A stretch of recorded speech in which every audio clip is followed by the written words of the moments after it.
Hello everyone, and welcome to the Helioscope YouTube channel, where we share our comic book knowledge with you through interviews and tutorials. I'm Layla Del Duca, and today I'm talking with Alissa Sallah, who is my friend, and who also colored and edited my series Sleepless over at Image Comics. Alissa is also a member of Bonfire, which is a comics collective, and they have their latest anthology out today. There's a link to purchase that below in the description. Alissa has worn many hats during her career thus far.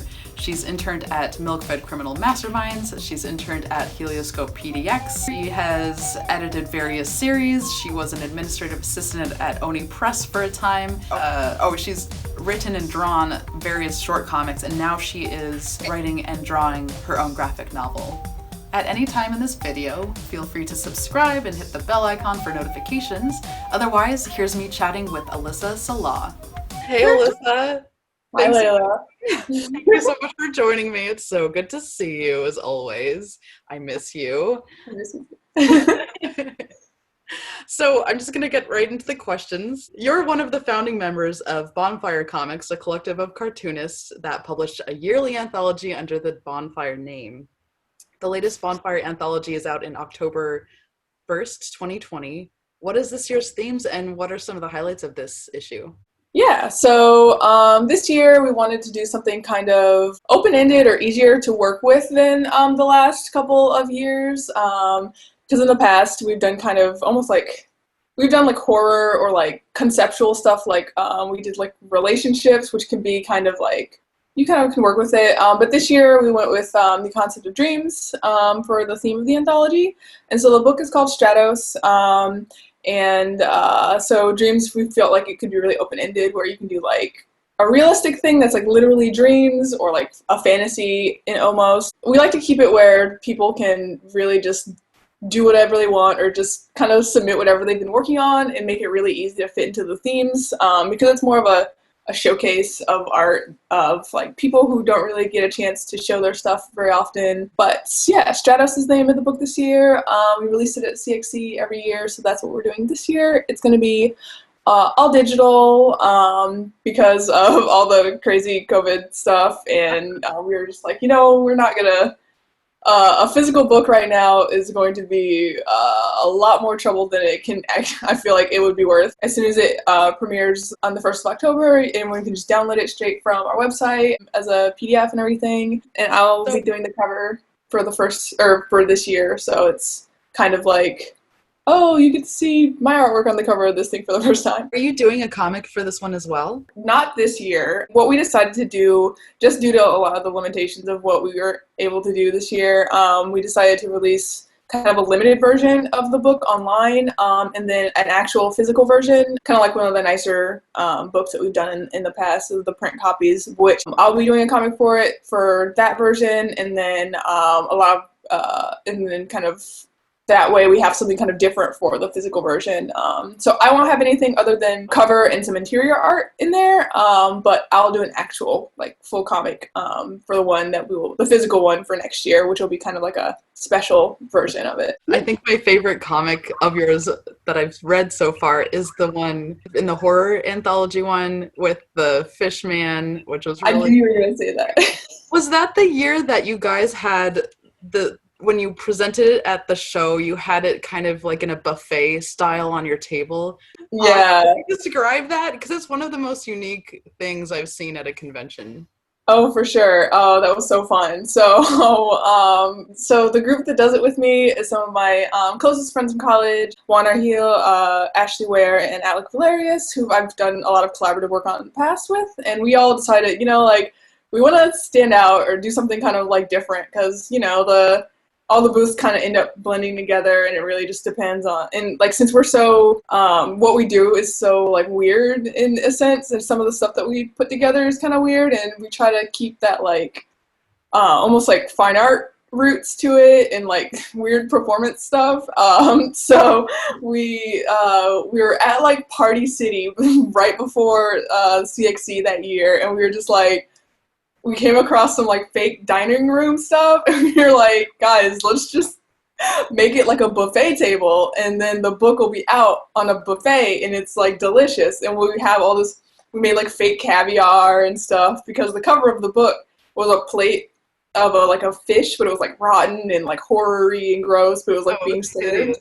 Yeah, it's hideous. So we decided to like bring it all together for that like presentation to kind of have a really holistic view of like how the book fits into the table display in a way. In 2016, you moved to Portland, Oregon to be an editing intern at Milkfed Criminal Masterminds, which is Kelly Sue DeConnick and Matt Fraction's comics and media company. So what was that like, and what was the biggest takeaway from your time there? That was really fun. I think it was really great to be able to work with someone who has so much really in-depth experience in the field, and especially someone who, like Matt and Kelly Sue, are really passionate about comics in a way that's really nice. You know, they get into kind of all sides of like the industry stuff in a really smart way, and they know how to really make it a business, but also they don't lose the appreciation for the art of comics. You know, it's not just about like, you know, we want to make something to pitch. It's about, you know, this comic,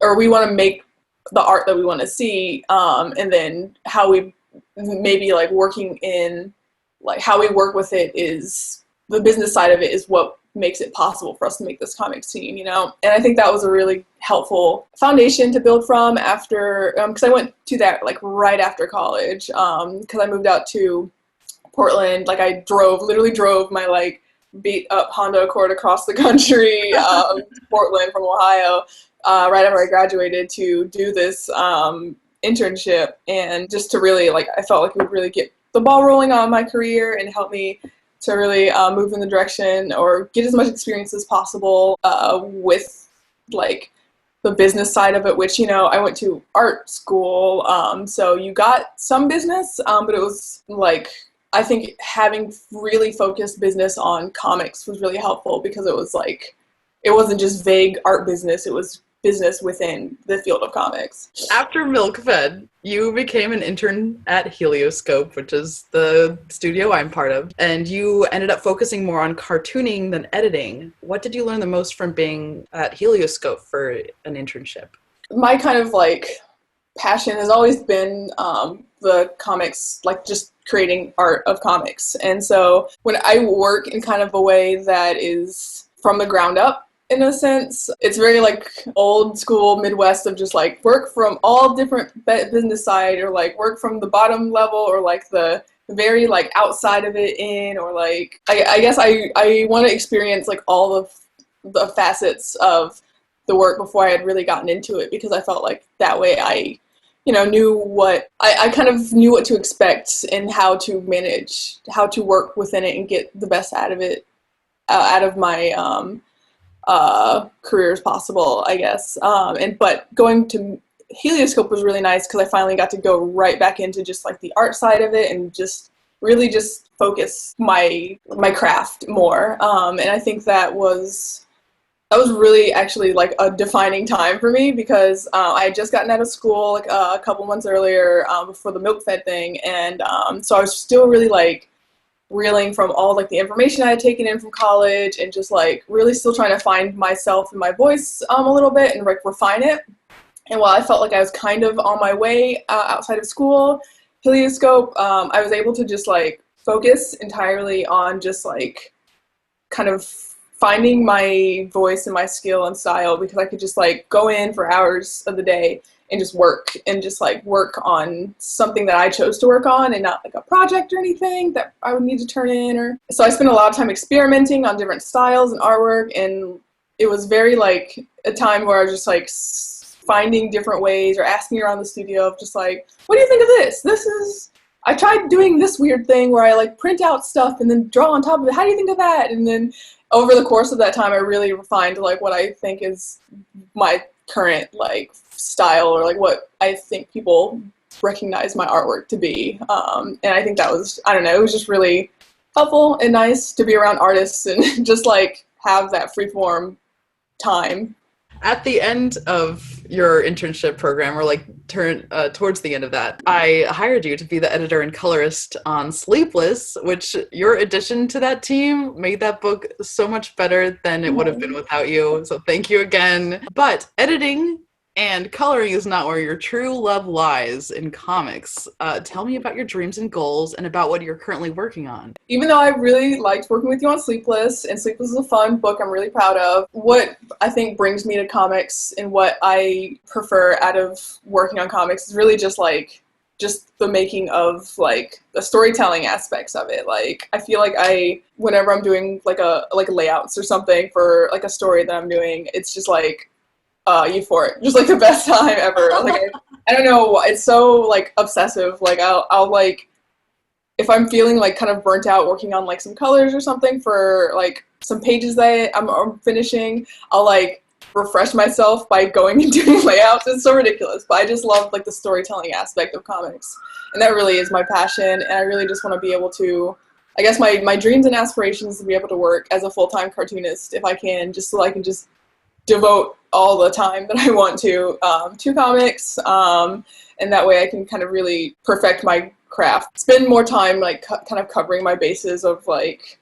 making my artwork better. I don't know, so I'm really excited to be doing more with that. I do have some more projects coming up sooner than you might think. I can't really talk about them right now because it hasn't been announced yet, but I am working on a graphic novel, and I'm really excited for that. I think it would be, the themes of it are very personal to me, and very, I guess, I don't know, unique for the times right now, and I don't know, I'm really excited. I'm speaking about all these themes and stuff, or my thoughts about it, that I can't even actually tell you, but so, I really hope that book can kickstart my career to be able to do more and work on all the couple other projects that I want to do and I'm developing as well. So I don't know, we'll see. And of course I'm always doing side projects of just like little comics. So you'll see some of my,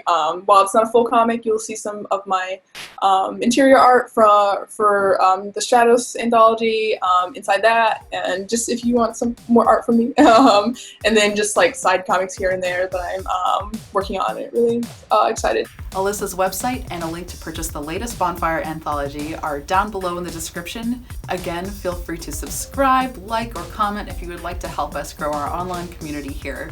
Thank you so much for watching, and I will see you guys next time.